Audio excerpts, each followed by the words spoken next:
I am Chief Iyare Hondo, the Hondo of Benin, the 19th custodian of the title.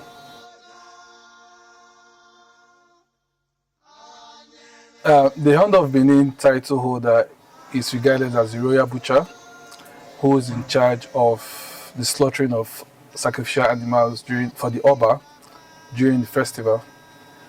Amongst others, is also the head of the Obia deity, as well as the Koko masquerade deity.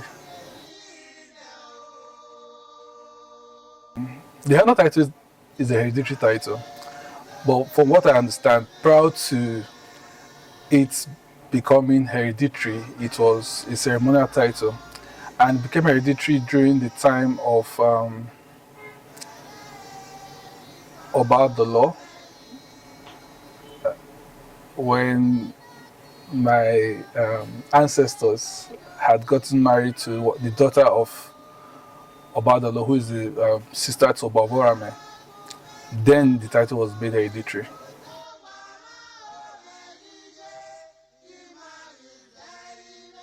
Okay, so the Honor title dates back to the era of the fourth Oba of Benin, that's Oba Ewedu.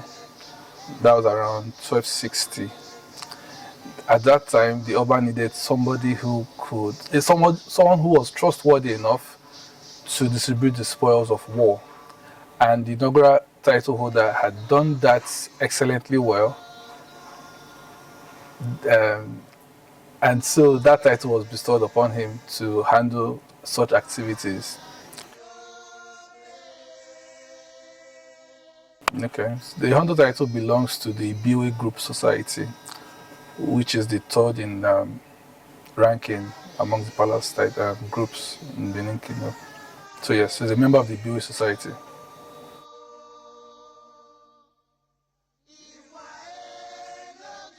So, as earlier stated, the Oba needed somebody who was trustworthy to distribute the spoils of war. And the person who had done that initially had done it perfectly well. So that's how the title was created. Amongst that, the Oba needed somebody who would, that person also handle the slaughtering of animals during the festival, right? And the distribution of, so amongst the distribution of the spoils of war, he also handled distributions of meat sharing between the various palace societies and other notable personalities within the palace group. So that person had done that successfully. It became the function of the Hondo. So once the festival is ongoing, during the times where sacrificial animals are used, parts are distributed to palace groups and societies, and the Hondo is in charge of that. Not physical distribution, but sharing of the meats. Yeah. First title holder wasn't my lineage. It became hereditary in my own lineage, and yeah. So I do not have information of the first Hondo. Yeah.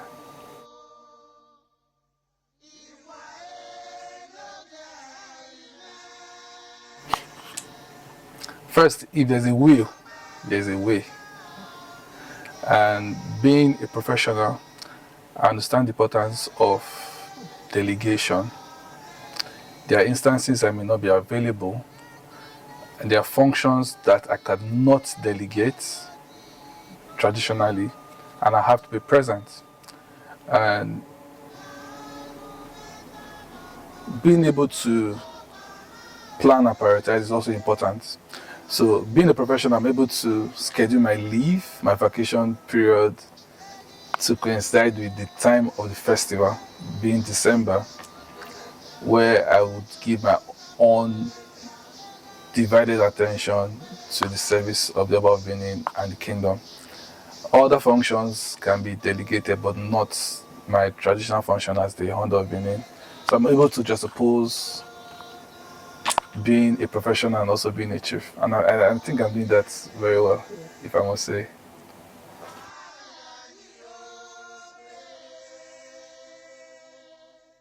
Okay, speaking to my connection to the Ovia deity, the Oba of Benin is the overall head of the Oba of all deities.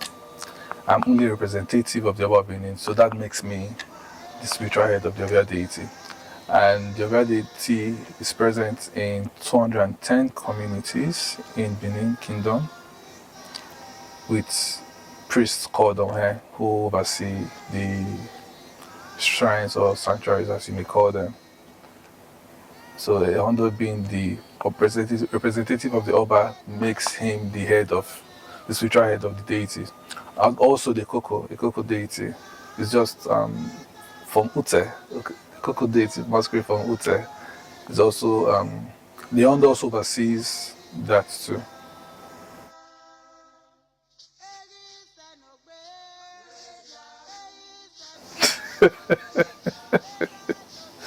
Um,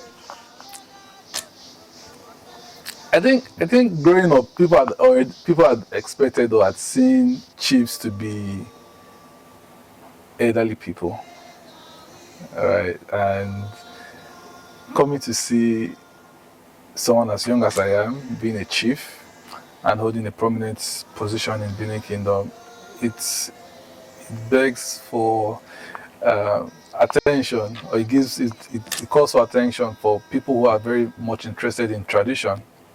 And seeing that I'm not just a young person, I'm also a professional, and I'm carrying on the legacy of my forefathers, I think it was worth it. It was yeah, it was worth it because people would want to understand how such a young person is actively involved in the preservation and the promotion of culture and tradition in Benin Kingdom, and he's doing it very well. Like I would always say that I'm doing my best and will continue to do my best in doing that.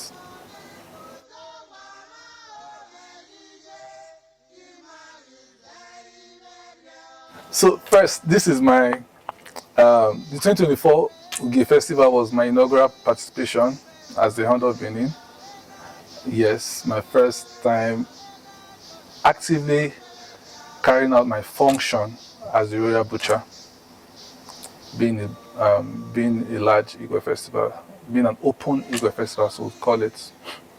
Well, being my inaugural performance during the Igwe festival, proud to this time I was an onlooker, like I would say, although my dad had been the Hound of Benin,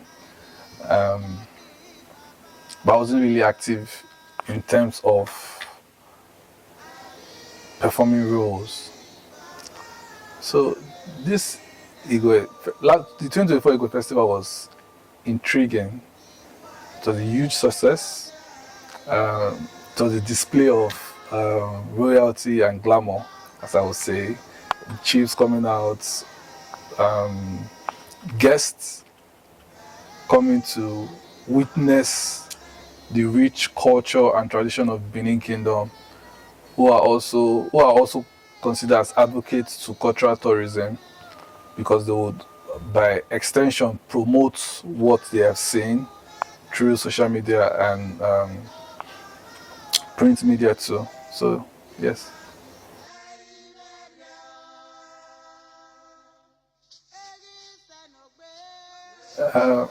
It's something I've always known I was going to do. The only prayer I've been to have done it at a later time, right? Have I been doing this? No. Have I been watching my dad do it? Yes. There are video clips and pictures of me standing next to him, seeing him do what he does, what he did at that time.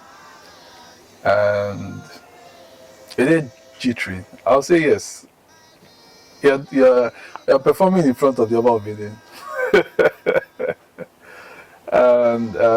and also in front of other people.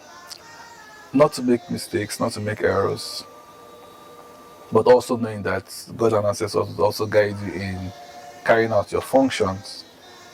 And yes, the Oba of Benin, Ewari II, be the father, was homely to me. I remember going to I remember going to give him the knife, I visited to for him to give me permission to continue, and he was smiling to me like he knows it's my first time, and I wasn't it wasn't short of his expectation. I would assume it was joyful, and that gave me the courage I needed. It gave me the moral support I needed to say, okay, I have the blessings of the Lord of Benin to carry out my function, and the ancestors were with me too.